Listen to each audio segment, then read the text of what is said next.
माननीय मुख्यमंत्री जी,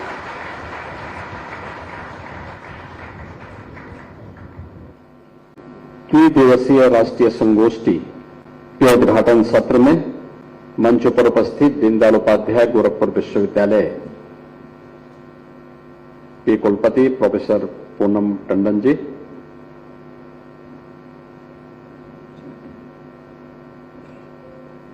विशिष्ट अतिथि के रूप में उपस्थित नालंदा विश्वविद्यालय के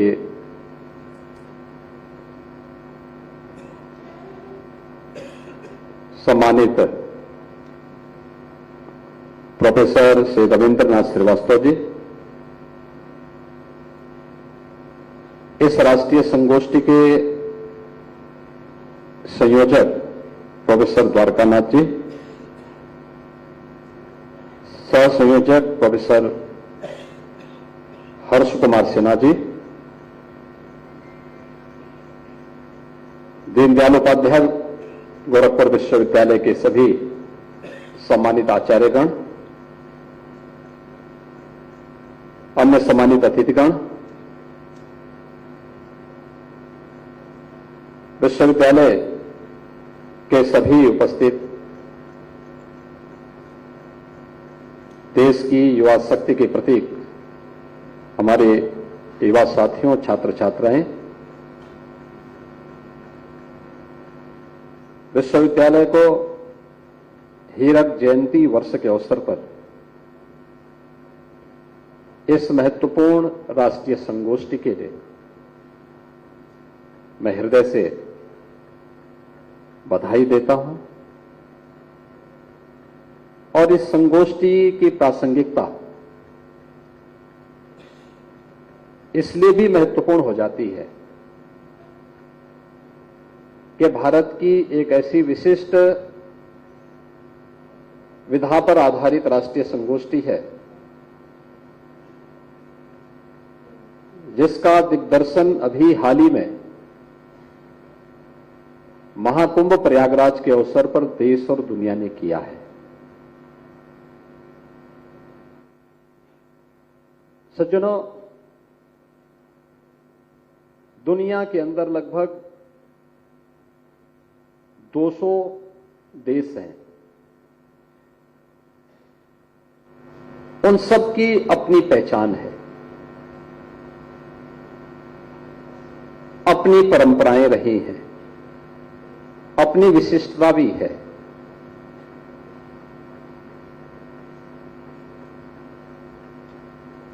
उपासना विधियां भी बहुत सारे देशों की मिलती जुलती भी है, लेकिन उस सब के बावजूद भी उनमें मत भिन्नता भी है।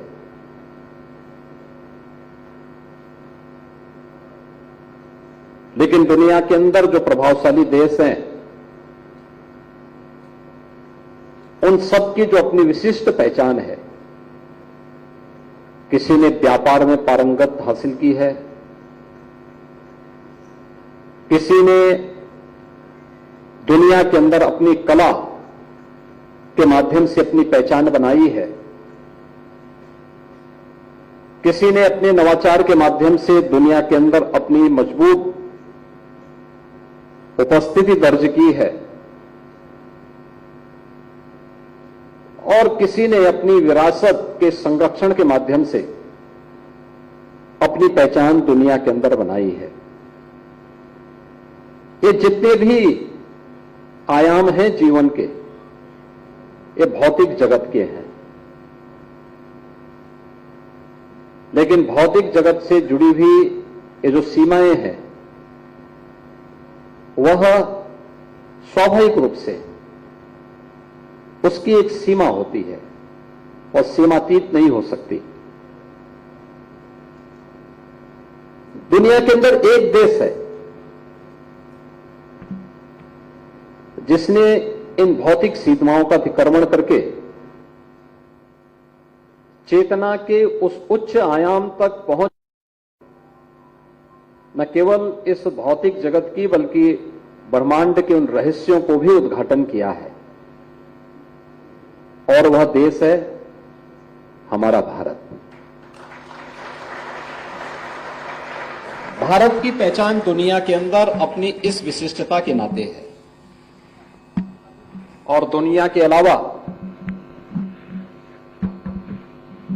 कोई दूसरा देश ये नहीं कह सकता जो भारत की मनीषा ने कहा था कि एकम सद विप्रा बहुधा वदंती, यानी सत्य एक है, विद्वान लोग अलग अलग मार्गों से उसकी विवेचना कर सकते हैं, यानी रास्ते अलग हैं लेकिन मंजिल तो एक है। और उस मंजिल को सत्य के रूप में किसी ने परिभाषित किया है। कहीं यह नहीं है कि जो मैं कह रहा हूं यही सच है। कहा रास्ता आपका भी ठीक वही है, आपका भी रास्ता सही है, आपका भी सही है, लेकिन लक्ष्य सबका एक मंजिल पे पहुंचना है। और यह केवल भारतीय मनीषा कह सकती है और यही तो भारतीय मनीषा कहती थी। समस्या दुनिया को नहीं थी, समस्या तो हमारे अपने लोगों को थी। यही तो कहा था हमारे लोगों ने। इसी बात के लिए हमारे ऋषियों ने कहा था कि मानो तो गंगा मैया है, न मानो तो बहता पानी है। और जब हमने विश्वास किया, हमने उसको महत्व दिया, स्वयं वहां पर आकर के देश के प्रधानमंत्री मां गंगा की आरती उतार करके जल का आचमन किए, पूरी दुनिया टूट पड़ी, प्रयागराज आने को उतावली हो गई। 66 करोड़ से अधिक श्रद्धालु प्रयागराज में आकर के मां गंगा में स्नान भी करता है और आचमन भी करता है। और यही भारत की अध्यात्म की ताकत है। यह अध्यात्म की ताकत भौतिक जगत के बंधनों से बंध नहीं सकती है। भारत की ऋषि परंपरा ने चेतना के अपने उस विस्तार के माध्यम से यही विस्तार उसे दिया है और यह भारत की सही पहचान है। यह कहना कि भारत के परंपरा ने टेक्नोलॉजी पर विश्वास नहीं किया, ध्यान नहीं दिया, मुझे लगता है कि यह अपने को आंकने में हो रही कमी है।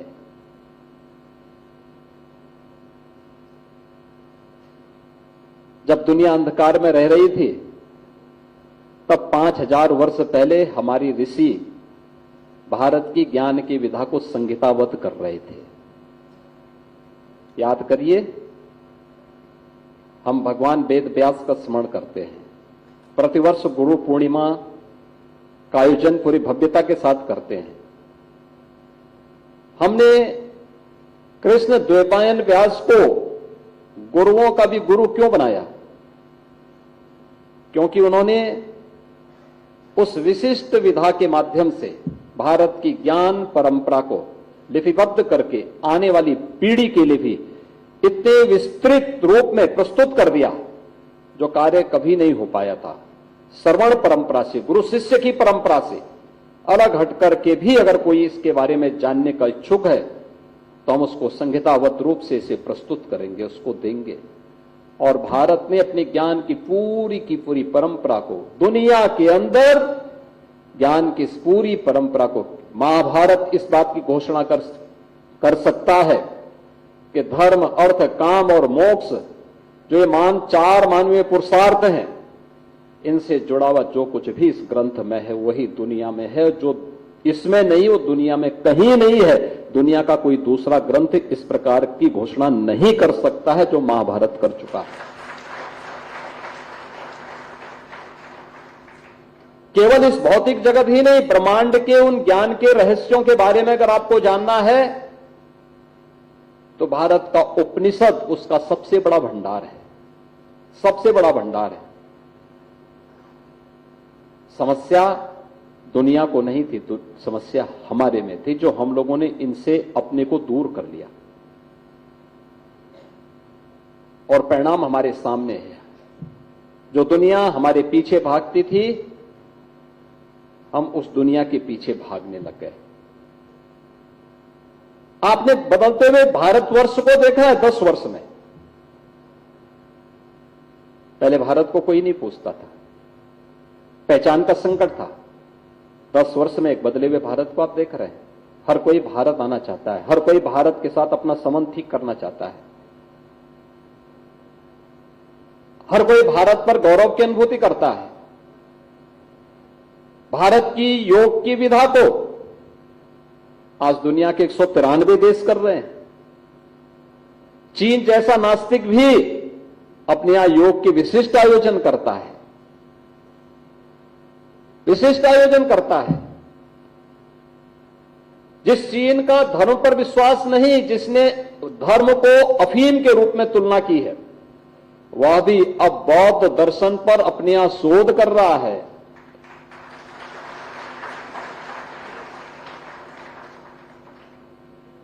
ये भारत की विजय नहीं तो क्या है? यही भारत की विजय है। हमारे यहां किसी भी कालखंड में किसी राजा ने जबरन अपने बल से, अपने वैभव से किसी को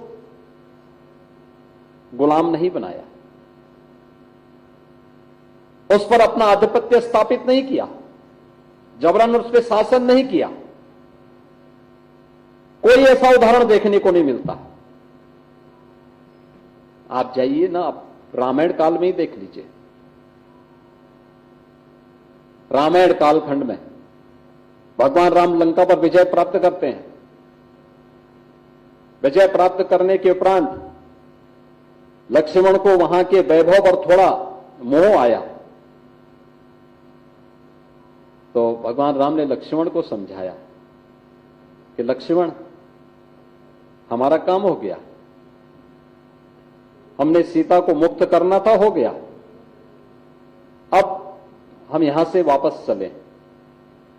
लक्ष्मण ने कहा, जीते हैं तो कुछ दिन रुकते हैं, यहां का वैभव थोड़ा देखें, अब तो का सारा कार्य हो ही चुका, अब तो अयोध्या ही जाना है। उन्होंने कहा, नहीं, अपि स्वर्णमयी लंका न मे लक्ष्मण रोचते, जन्नी जन्मभूमि से स्वर्गादपि गरीयसे। यह है भारत की पहचान, यह है भारत। वे लंका का शासन जीते थे। कृष्णकंधा पर भगवान राम ने के कारण सुग्रीव विजयी हुए थे, लेकिन कृष्णकंधा का अभिषेक उन्होंने सुग्रीव का किया, स्वयं अपना नहीं। लंका जीती, लेकिन अभिषेक विभीषण का किया, स्वयं वहां के राजा नहीं बने। वापस अयोध्या वापस आए, और अयोध्या आने के पहले भी वे प्रयागराज में रुकते हैं और हनुमान को छद्म भेष में भेजते हैं, हनुमान जी से कहकर के जाओ, ऐसा तो नहीं कि भरत के मन में सत्ता का मोह आ गया हो, अगर वह शासन करना चाहता है तो उसको कर लो, हम दूसरी जगह देख लेते हैं। लेकिन जब उन्होंने देखा गाढ़ प्रेम भरत का कि अगर राम निश्चित तिथि में नहीं आएंगे तो मैं आत्मदाह कर लूंगा, तब हनुमान जी ने अपना सही स्वरूप दिखाया। कहा, नहीं हो तो प्रयागराज में आए हैं, बस आपका संदेशा मिलते ही वे यहां पधार जाएंगे। यह है भारत की पहचान, जिसने भौतिकता को कम, अपनी भौतिक सीमाओं का अतिक्रमण करते हुए चेतना के विस्तृत आयाम के माध्यम से ब्रह्मांड के उन रहस्यों को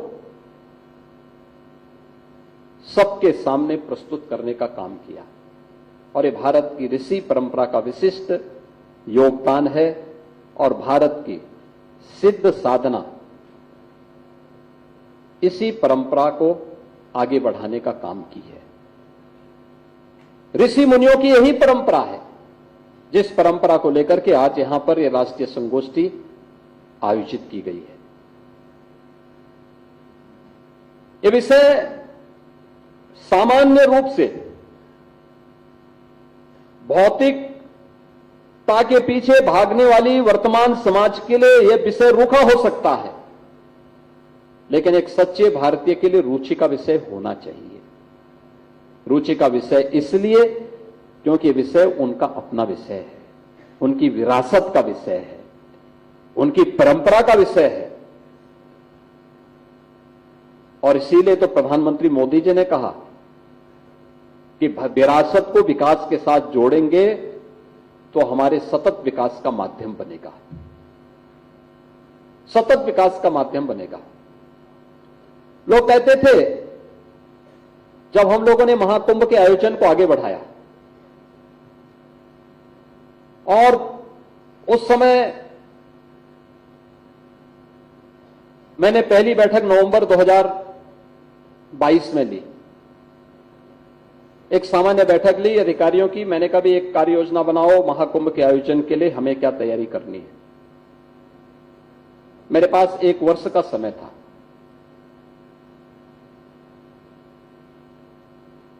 कि हम इस दौरान इस तैयारी को आगे बढ़ाएंगे, क्योंकि कोई भी कार्य सरकारी उसमें कोई भी कार्य होता है तो उसकी एक विस्तृत रूपरेखा पहले प्रारंभिक अध्ययन होता है, फिर उसके बाद उसके विस्तृत रिपोर्ट तैयार होती है, फिर उसको क्रियान्वित करने की तैयारी होती है। तो लगभग 1 वर्ष का समय इन सभी चीजों में इसी प्रारंभिक उसमें खर्च हो जाता है और फिर उसको जमीनी धरातल पर उतारने के लिए प्रभावी ढंग से कार्य करना। अच्छी टीम का चयन नहीं किया तो आप बिखर जाएंगे। आपकी स्थिति वैसी हो जाएगी जैसे दिल्ली में कॉमनवेल्थ गेम्स की हुई थी। कॉमनवेल्थ गेम्स संपन्न हो गया, तब तक स्टेडियम के निर्माण के कार्य चल रहे हैं, सड़कों के काम चल रहे हैं और भी आधे अधूरे। और महाकुंभ के इस विस्तार का मैं अंदाजा पहले से लगा रहा था कि श्रद्धालु आएंगे, लेकिन मैं श्रद्धालु के अंतःकरण के भाव को भी जानता था कि धार्मिक श्रद्धालु अनुशासित होता है। अगर आप उसको छेड़ेंगे नहीं तो केवल अपने गंतव्य में जाकर के उसी शालीनता के साथ, उसी अनुशासित भाव के साथ वह वापस अपने गंतव्य की ओर प्रस्थान करेगा। और इसलिए उनके लिए उस प्रकार की सुविधाओं को तैयार करना, इन सभी पे हमने कार्य करना प्रारंभ किया। जब हमने कार्य प्रारंभ किया तो लोगों ने कहना शुरू किया, साहब एक खजाने का पैसा बहाने की तैयारी हो रही है, अनावश्यक रूप से इस पे कौन जरूरत है खर्च करने की। यानी हम लोग आने वाले श्रद्धालुओं के लिए कुछ सुविधा देना चाहते हैं तो कुछ लोगों को उसमें बुराई नजर आ रही थी। उन लोगों ने उसकी क्रिटिसाइज करना शुरू किया। आलोचना भी तथ्यात्मक होना चाहिए, लेकिन नहीं, उनके दिमाग की खुरापात थी। उन्होंने खुरापात करना शुरू किया। हमने उसकी परवाह किए बगैर अपने कार्य को आगे बढ़ाया। मैं मानता था कि हमारी सरकार को 7,000 करोड़ खर्च करने होंगे। सिटी का एक डेवलपमेंट प्लान तैयार करके उसको एक समय सीमा के अंदर हमें ठीक करना होगा और फिर एक अस्थायी सिटी के निर्माण के लिए जो भी कार्य होने हैं समयबद्ध तरीके से इसे आगे बढ़ाना होगा। महाकुंभ के नाते प्रयागराज के अंदर उसकी पूरी कायाकल्प होनी है। रेलवे स्टेशन को ठीक करने होंगे, बस स्टेशन को ठीक करना होगा, एयरपोर्ट को ठीक करना होगा। प्रयागराज आने वाले जितने भी मार्ग हैं, अयोध्या से, गोरखपुर से, काशी से, लखनऊ से, चित्रकूट से, रीवा से, इन सभी मार्गों को चौड़ीकरण करना होगा। जगह जगह पार्किंग के स्पेस देने होंगे, सब कुछ करना होगा, जन सुविधाओं को बढ़ाना होगा और इन सभी कार्यों को एक समय सीमा के अंदर पूरा करना है। 7,000 करोड़ का मैंने एक बजट स्वीकार किया, उसके लिए स्वीकृति दे दी। कार्य प्रारंभ भी हुआ। लोगों ने क्रिटिसाइज करना शुरू किया। टीम को मैंने पहले दिन कहा, मैंने कहा रिपोर्ट केवल मुझे करोगे और रिपोर्ट करते हुए तय करना कि एक समय सीमा के अंदर हर हाल में कार्य होने। मैं जानता था ये जो 7,000 करोड़ हम खर्च कर रहे हैं, ये उत्तर प्रदेश की जनता का खून पसीने का पैसा है, लेकिन इसके बदले में हम उत्तर प्रदेश को 3 लाख करोड़ रुपए रिटर्न करके वापस देंगे और दुनिया को बताएंगे कि आस्था आर्थिकी का कारण बन सकती है। हमने उसकी ताकत को समझा नहीं है। अगर हमने उसकी ताकत को समझा होता, दुनिया ने अगर पूर्व सरकारों ने इसकी ताकत को समझा होता तो उत्तर प्रदेश वो 2017 के पहले जिस बदहाल स्थिति में इन लोगों ने पहुंचाया था, उत्तर प्रदेश पहचान के उस संकट के दौर से कभी नहीं गुजरा होता। और हम लोग अपने लक्ष्य में सफल रहे। महाकुंभ भव्य और दिव्य हुआ। प्रधानमंत्री मोदी जी ने जो विजन दिया था महाकुंभ के लिए, वह पूरा हुआ और दुनिया भारत की इस आध्यात्मिक और सांस्कृतिक आयोजन को देख करके अभिभूत थी, अचंभित थी। पूरी दुनिया की आंखें खुली रह गई। एक अस्थायी सिटी में, एक स्थल पर 45 दिनों के अंदर 66 करोड़ से अधिक श्रद्धालु, उन लोगों के लिए अकल्पनीय थी जो वहां नहीं आए, लेकिन जो वहां आए थे उनको अभिभूत करने वाली थी। और इसीलिए भारत की आध्यात्मिकता में गोता लगाने वाला व्यक्ति ही भारत की आध्यात्मिकता के महत्व को और उसकी ताकत का आकलन कर सकता है। यही उसकी ताकत के बारे में जान सकता है। भारत की नाथपंथ की परंपरा, भारत की इसी आध्यात्मिक विधा को आगे बढ़ाने वाली एक विशिष्ट साधना पद्धति है। ये परंपरा भगवान शिव से आगे बढ़ती है। योगीराज मत्स्येंद्र नाथ से आगे बढ़कर के महायोगी गोरखनाथ ने इसे फिर व्यवस्थित स्वरूप दिया। कहते हैं महायोगी गोरखनाथ शिव का ही एक योगी रूप है। और भारत की साधना पद्धति के इतने आयाम महायोगी गोरखनाथ ने दिए, वह किसी भी जाति का हो, किसी क्षेत्र का हो, किसी उम्र का हो, किसी लिंग का हो, उसके लिए उस प्रकार की साधना पद्धति आपको महायोगी गोरखनाथ के साहित्य में प्राप्त हो सकता है। और यही वो परंपरा है जो देश के अंदर, अगर आप देखेंगे उत्तर से दक्षिण, पूरब से पश्चिम, उत्तर में तिब्बत से लेकर के सुदूर दक्षिण में श्रीलंका तक, पूरब में इंडोनेशिया से लेकर के बांग्लादेश से लेकर के और पश्चिम में अफगानिस्तान तक, अगर आपको भारत की इस आध्यात्मिक साधना की चिन्ह देखने हो तो आपको कम और ज्यादा मात्रा में ये तीन विशिष्ट साधनाएं आपको देखने को मिलेंगी। बौद्ध परंपरा आपको देखने को मिलेंगी, भगवान बुद्ध से जुड़ी हुई अनुयायी आपको देखने को मिलेंगे, आदि शंकराचार्य की परंपरा आपको देखने को मिलेगी और महायोगी गुरु गोरखनाथ की परंपरा इन सभी क्षेत्रों में आपको देखने को मिलेगी। तिब्बत की पूरी परंपरा उसी परंपरा के साथ जुड़ी हुई है जिसको महायोगी गोरखनाथ ने नौनाथ और 84 सिद्धों के नाम पर हम सबके सामने प्रस्तुत किया था। यह वही परंपरा है। नाम आगे पीछे हो सकते हैं, 84 सिद्धों के नाम आगे पीछे हो सकते हैं, नौनाथों के नामों में आगे पीछे उलटफेर हो सकता है, और देश के अंदर अलग अलग स्थानों पर आपको इनसे जुड़े हुए स्थल, इनसे जुड़े हुए मंदिर, मठ, खो, गुफा, धूना, ये सभी आपको देश के अंदर अलग अलग स्थानों पर आज भी देखने को मिलते हैं। बृहत्तर भारत में देखने को मिलते हैं, उनके अवशेष मिलते हैं। अलग अलग कालखंडों में उनकी विद्यमानता, उनके प्रति आम श्रद्धा के भाव के साथ जुड़ी हुई मानवता कितना विस्तृत रहा है, आंकलन करना बहुत कठिन होता है, बहुत कठिन होता है। और उसी परंपरा में जो महायोगी गोरखनाथ की विशिष्ट परंपरा थी, कहते हैं एक लंबे समय तक गोरखपुर को अपनी साधना स्थली के रूप में महायोगी गोरखनाथ ने उपकृत किया था, और उन्हीं की साधना भूमि होने के नाते इस शहर का नाम गोरखपुर पड़ा। ये नाम उन्हीं के नाम से आज हम सबकी जो पहचान है महायोगी गोरखनाथ के नाम पे है। गोरखनाथ जी ने जो यहां पे साधना की थी और इससे इस क्षेत्र को उपकृत किया था, उन्हीं के नाम पर शहर और जनपद का नाम वर्तमान में जाना जाता है।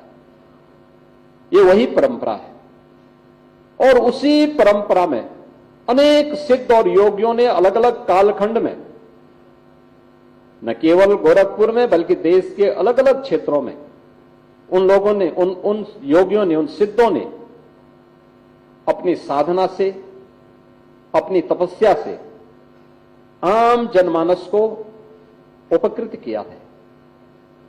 सामान्य रूप से कोई योग साधक है तो साधक को योग की विशेषता के बारे में वह आध्यात्मिक रूप से किसी एक स्थिति में पहुंचा हुआ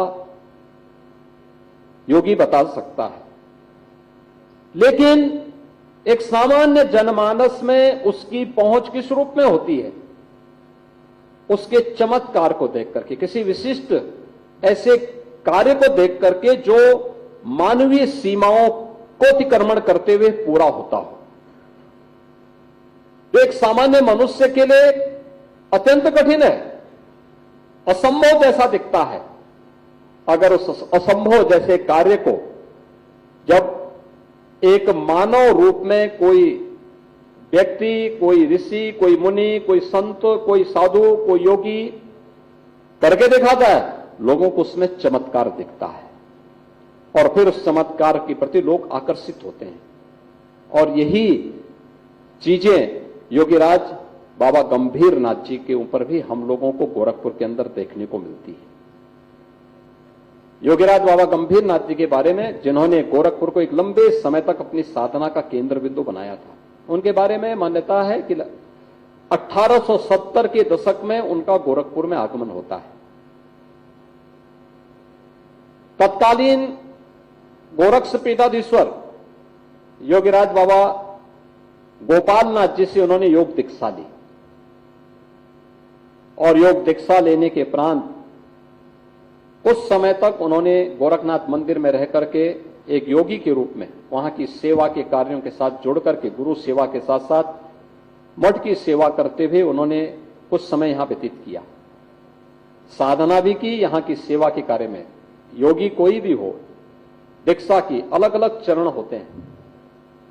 अलग अलग चरणों में पहली सेवा वहां पर मठ की सेवा के साथ जुड़ना होता है, जिससे कोई व्यक्ति किसी अहंकार में न रहे, अपने अंतःकरण के किसी भी अहंकार को तिरोहित कर सके। और यह भाव उस दौरान उन्होंने उस साधना के साथ जुड़ करके, गुरु सेवा के साथ जुड़ करके, मठ की सेवा के साथ जुड़ करके एक अंतराल तक इस सेवा को करने के उपरांत फिर उन्होंने अपनी द्वितीय चरण की साधना के लिए अन्य स्थानों में भ्रमण किया। कहते हैं यहां से गोरखपुर से काशी, कुछ वर्षों तक काशी में रुके, फिर वहां से प्रयागराज, फिर प्रयागराज से मां नर्मदा की परिक्रमा में 4 वर्ष की परिक्रमा, बड़ी पवित्र परिक्रमा मानी जाती है नर्मदा नदी की। और दुनिया के अंदर, भारत के अंदर नदी संस्कृति के प्रति क्या भाव है, ये विशेषता देखनी है तो भारत के अंदर आइए, भारत को जानिए। कहते हैं नर्मदा नदी एक कुंवारी नदी है और उनकी परिक्रमा होती है देवी के रूप में। अमरकंटक से निकल करके बाद में ये नदी आगे खंबात की खाड़ी तक पहुंचती है।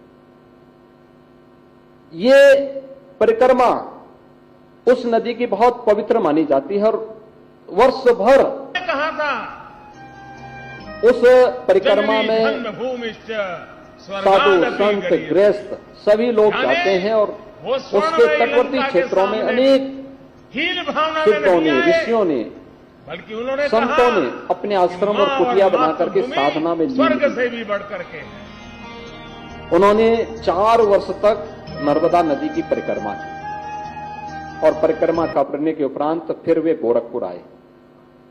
फिर कुछ समय गोरखपुर में रुके, फिर यहां से उन्होंने पूरब की ओर प्रस्थान किया और गया गए। गया में उन्होंने एक लंबे समय तक साधना की। लंबे समय तक साधना के उपरांत फिर वे गोरखपुर आए। गोरखपुर में आकर के कुछ समय गोरखपुर में रुके, गोरखपुर की व्यवस्था को ठीक करने में योगदान दिया, फिर वापस गया गए। लेकिन कहते हैं कि 1906 से लेकर के 1917 तक 11 वर्ष तक फिर वह गोरखपुर में ही रह करके उन्होंने अंतिम यात्रा गोरखपुर में ही 1917 में इसी गोरखपुर में गोरखनाथ मंदिर में रह करके अपनी अंतिम यात्रा को यहीं पर तिरोहित किया। योगीराज बाबा गंभीरनाथ के साथ बहुत कुछ ऐसा जुड़ा था। एक, आप जिस विश्वविद्यालय में हैं, इस विश्वविद्यालय का जन्म जिस संस्था से हुई थी, महाराणा प्रताप कॉलेज से। महाराणा प्रताप कॉलेज के पहले प्रधानाचार्य थे अक्षय कुमार बनर्जी। अक्षय कुमार बनर्जी कोलकाता विश्वविद्यालय के फिलॉसफी के हेड थे और योगीराज बाबा गंभीरनाथ के शिष्य हो गए थे। उन्हीं के साथ गोरखपुर आ गए थे और उन्हें महाराणा प्रताप कॉलेज का प्रिंसिपल बनाया गया था। वही बाद में लंबे समय तक उस कॉलेज के प्रिंसिपल थे और वही कॉलेज इस विश्वविद्यालय की आधारशिला बनी थी, गोरखपुर विश्वविद्यालय की आधारशिला बनी थी। कोलकाता विश्वविद्यालय के ही एक और साधक, फिलॉसफी के ही साधक, उनके शिष्य बने थे जो बाद में योगी शांतिनाथ के रूप में बहुत प्रकांड विद्वान थे। Experiences of truth seekers, Bharat के सभी दर्शनों का खंडन करके उन्होंने शास्त्रार्थ के लिए उस समय के सभी विद्वानों को ही आमंत्रित कर दिया था। और योगी शांतिनाथ जी ही महंत अवैधनाथ जी महाराज को गोरखपुर लेकर के आए थे। योगी निवृत्तनाथ, ये योगीराज बाबा गंभीरनाथ जी के शिष्य थे और अपने समय के दो ऐसे विशिष्ट संतों को भी योगीराज बाबा गंभीरनाथ जी का आशीर्वाद प्राप्त हुआ था। एक, गोरखपुर विश्वविद्यालय के निर्माण में जिन्होंने अग्रणी पंक्ति में रह करके योगदान किया था, तत्कालीन गोरक्ष पीठाधीश्वर महंत दिग्विजयनाथ जी महाराज।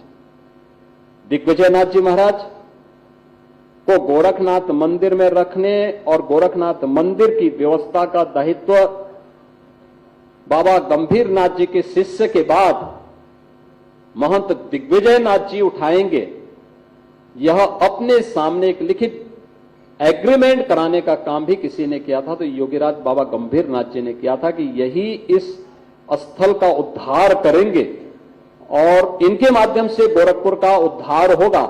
इस दृष्टि से उन्होंने महंत दिग्विजयनाथ जी को गोरखपुर में गोरखनाथ मंदिर का दायित्व अपने सामने ही उपलब्ध करवाया था। और दूसरा, भारत सेवाश्रम संघ के संस्थापक स्वामी प्रणवानंद जी। भारत सेवाश्रम संघ के संस्थापक स्वामी प्रणवानंद जी ने 1912 में गोरखपुर में मात्र 12-13 वर्ष की उम्र में उनसे दीक्षा ली थी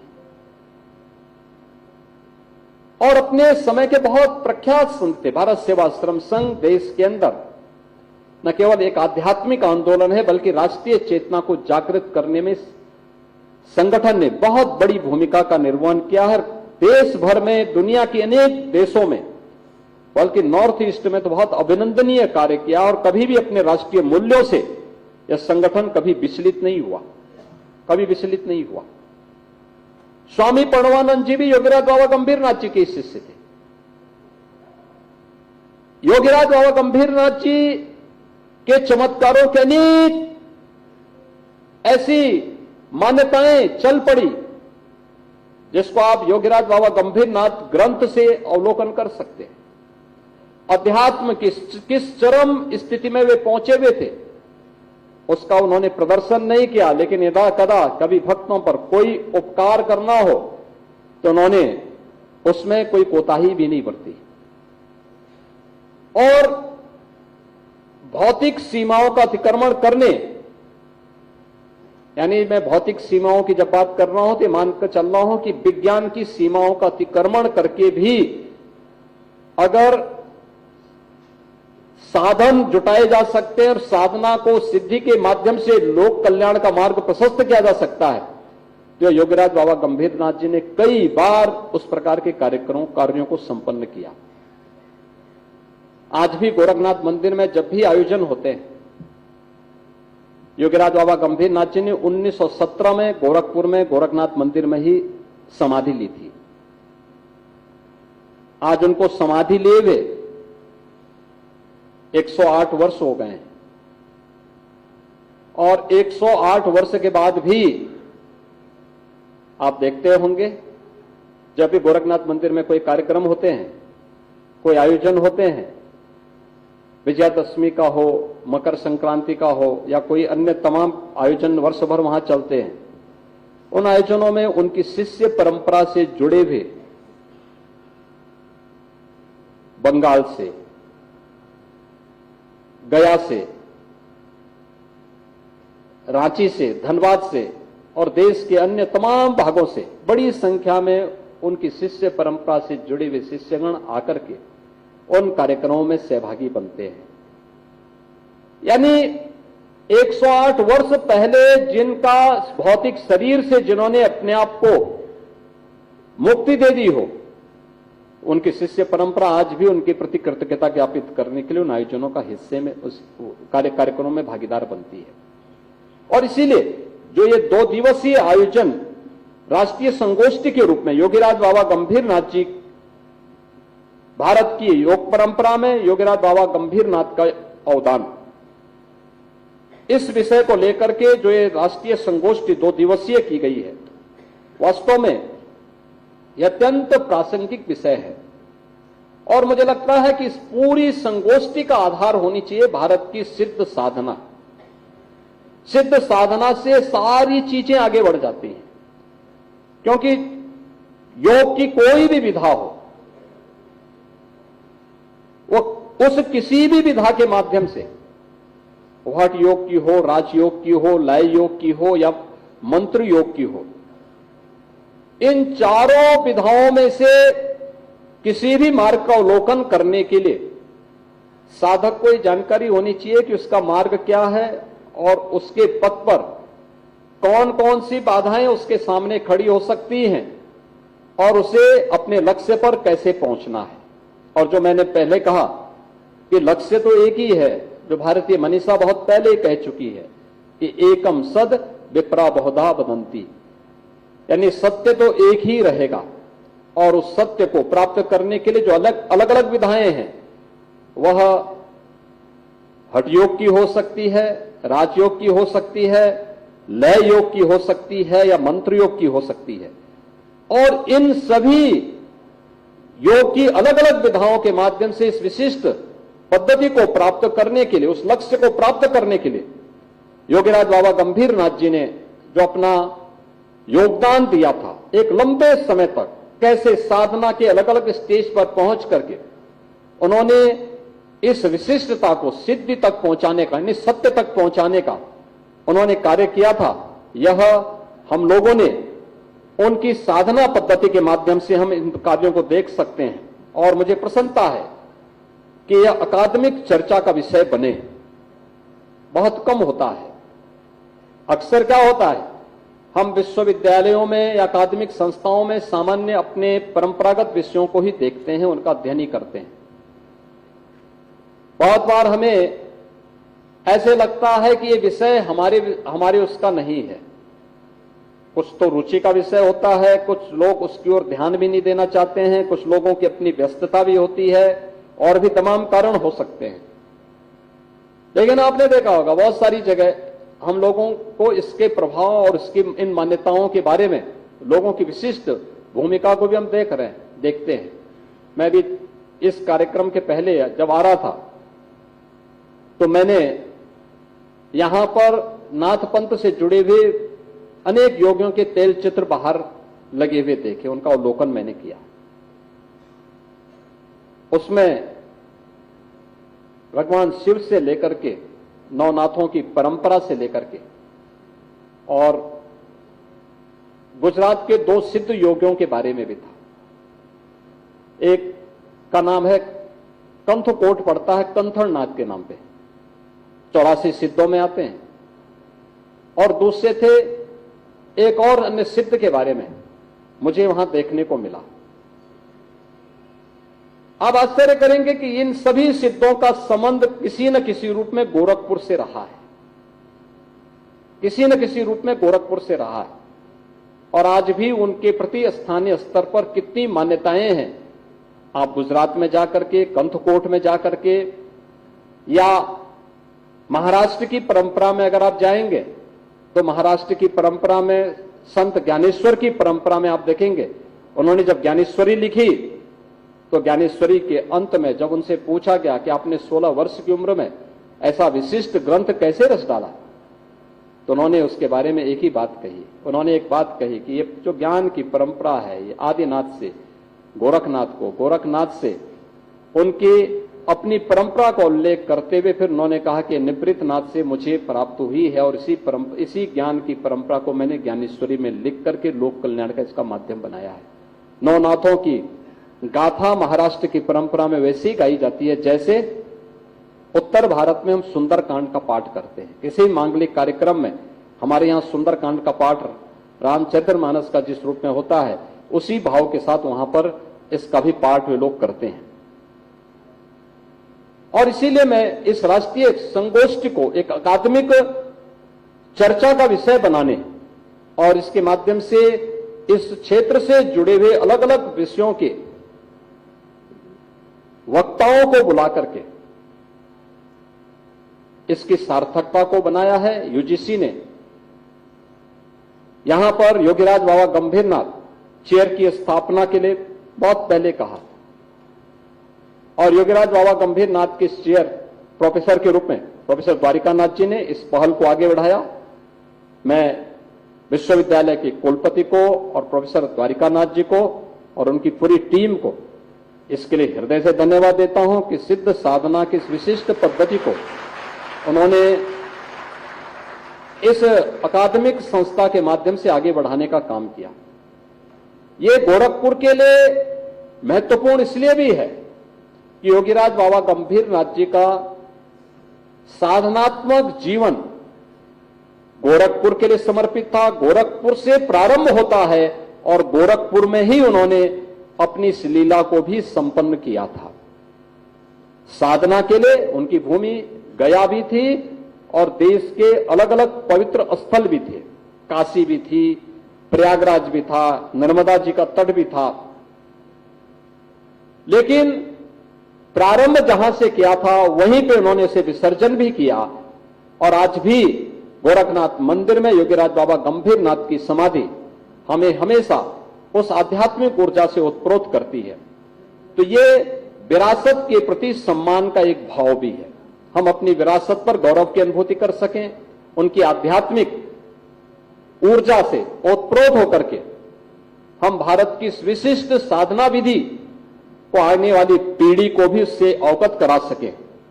अन्यथा अध्ययन अध्यापन का कार्य में जिस प्रकार की एक कमी देखने को मिलती है वो हम सबके लिए चिंता का विषय होना चाहिए। लेकिन हमें अवलोकन करना चाहिए, देखना चाहिए, उन प्राचीन ग्रंथों का अवलोकन करना चाहिए, उनके संरक्षण के एक विशिष्ट अभियान के साथ आगे बढ़ना चाहिए।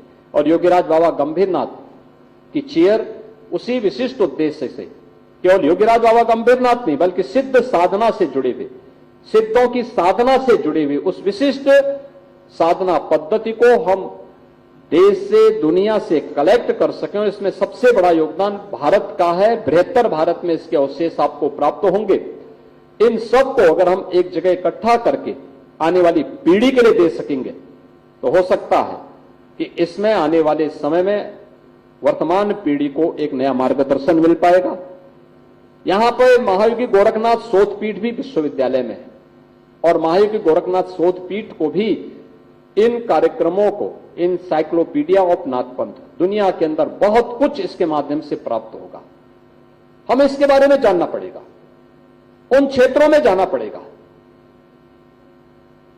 कहां कहां पर वे अवशेष आज भी मौजूद हैं। किस रूप में? कहीं ताम्रपत्र मिलेगा, कहीं पर मेरे पास महाराष्ट्र के एक संत आए,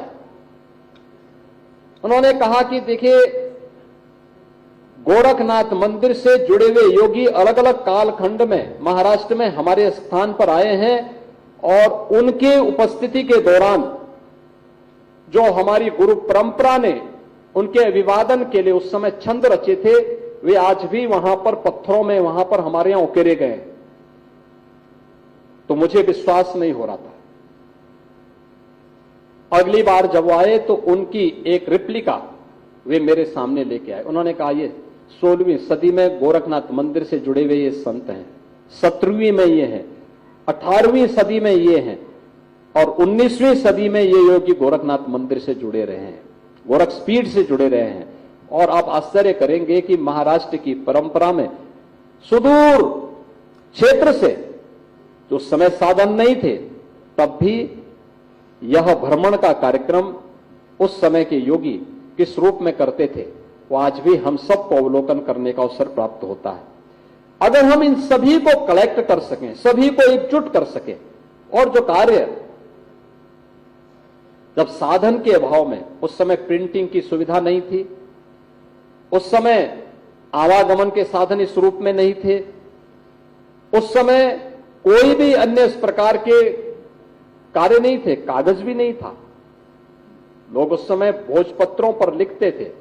तब अगर महर्षि वेदव्यास इस कार्य को कर सकते हैं, वेदों की परंपरा को संहिताबद्ध करने का काम कर सकते हैं, पुराणों की एक नई विधा को जन्म देकर के उस समय लेखन की एक नई परंपरा को आगे बढ़ा सकते हैं, तो आज तो सभी प्रकार के साधन मौजूद हैं और उसको डिजिटल फॉर्म में और भी संरक्षित करके हम लोग आने वाली पीढ़ी के लिए अनंत काल तक सुरक्षित रखने में अपना योगदान दे सकते हैं। यह कार्य आज करने की आवश्यकता है, अन्यथा हमने लेट किया तो फिर वही स्थिति पैदा होगी जब दुनिया में इसको लेकर के एक नया युद्ध छिड़ेगा और पेटेंट करने का जो युद्ध छिड़ेगा तो उससे हम सबको बचना होगा। याद करिए, भारत की योग की परंपरा को बहुत सारे लोगों ने, भारत की आयुर्वेद की परंपरा को बहुत सारे लोगों ने अपने नाम पर पेटेंट करने का कुछ प्रयास भी किया था। भारत को एक लंबी लड़ाई लड़नी पड़ी थी। तो भारत के सिद्धों और योगियों की ये परंपरा, जो उन्होंने अपनी साधना पद्धति से एक व्यवहारिक धरातल पर न केवल इस सृष्टि के बल्कि ब्रह्मांड के रहस्यों को उद्घाटित करके रख दिया था, जन्म जन्मांतर के उन रहस्यों को उद्घाटित करके रख दिया था। अगर उन सभी विशिष्ट साधना पद्धति को, जो उनके अवशेष हैं, उनके चिन्ह जहां कहीं भी मौजूद हैं, अगर उनमें से उनको हम एक साथ इकट्ठा करके उन्हें लिपिबद्ध करके और उसको डिजिटल फॉर्म में हम कहीं सुरक्षित रख सकें, तो आने वाले समय में ये सभी आपकी धरोहर होगी और धरोहर को संरक्षित करके विरासत के प्रति आपके द्वारा किए गए इस योगदान के प्रति आने वाली पीढ़ी आपकी प्रति कृतज्ञता ज्ञापित करेगी। आज के इस अवसर पर, इस राष्ट्रीय संगोष्ठी के शुभारंभ के अवसर पर मैं विश्वविद्यालय परिवार को हृदय से बधाई देता हूं। हेरक जयंती की अपनी मंगल में शुभकामनाएं देते हुए अपनी वाणी को विराम देता हूं। धन्यवाद। जय हिंद।